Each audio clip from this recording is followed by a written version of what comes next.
l'Académie de l'éloquence de l'IFG Executive Education présente le tour de la culture générale en 80 notions par Éric Cobast. Saison 8, monde matériel, monde spirituel. On trouve le mot pour la première fois dans Homère.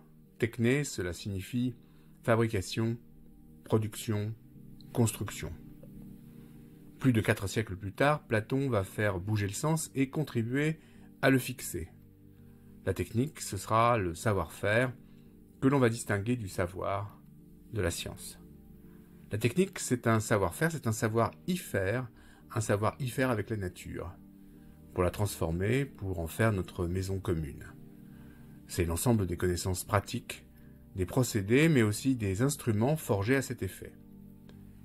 Les anciens opposent volontiers science et technique, théorie et pratique, savoir-faire et savoir. Il faut attendre Galilée et Descartes pour que science et technique opèrent leur jonction. De fait, Galilée est à la fois un savant et un technicien. Quant à Descartes, dans un texte très important du discours de la méthode, il explicite cette alliance nouvelle au service de la maîtrise de la nature par les hommes. Je cite, « Il est possible de parvenir à des connaissances qui soient fort utiles à la vie. Et au lieu de cette philosophie spéculative qu'on enseigne dans les écoles, on peut en trouver une pratique, par laquelle, connaissant la force et les actions du feu, de l'eau, de l'air, des astres, des cieux et de tous les autres corps qui nous environnent, aussi distinctement que nous connaissons les divers métiers de nos artisans, nous les pourrions employer en même façon à tous les usages auxquels ils sont propres, et ainsi nous rendre comme maîtres et possesseurs de la nature. » Quant au mot technologie, eh bien, il va entrer dans notre langue en 1657, pour dire la science qui étudie les techniques. Alors on l'aura noté, notre usage courant du terme est par conséquent assez fautif, puisque le plus souvent, nous faisons de la technologie un synonyme de la technique. Mais revenons à Platon. Platon qui installe la philosophie dans une confrontation essentielle avec la technique à travers une dénonciation insistante de la rhétorique. La rhétorique définie comme un savoir du bien parler, un savoir bien parler. Les adversaires de Socrate sont en effet pour la plupart d'entre eux des orateurs professionnels, des professeurs de rhétorique ou bien ces spin doctors avant la lettre qu'on appelle les sophistes.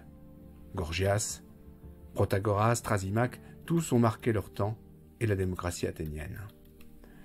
C'est donc par la déconstruction d'une technique bien particulière que Platon vise la technique au sens général. Un savoir-faire aux implications bien concrètes, mais qui s'applique à une réalité immatérielle, les mots. Un savoir-faire qui ouvre grandes les portes du pouvoir politique. Ce que Socrate va alors chercher à révéler, ce sera l'imposture d'une technique qui prétend à une neutralité impossible. L'homme de la technique s'abrite en effet derrière la simple connaissance des moyens dont il a fait sa spécialité et qui plaide pour son irresponsabilité dans l'action. Pour Socrate, l'indifférence du technicien à l'usage qu'il fera de son savoir-faire est condamnable. Elle est fondée sur un relativisme que prône d'ailleurs l'un des plus fameux sophistes, Protagoras. L'homme est la mesure de toute chose, déclare-t-il. La technique n'est pas neutre, elle bénéficie d'une illusion de neutralité qui projette devant l'opinion le leurre de l'irresponsabilité. C'était le tour de la culture générale en 80 notions par Éric Cobast, un podcast proposé par l'Académie de l'éloquence de l'IFG Executive Education.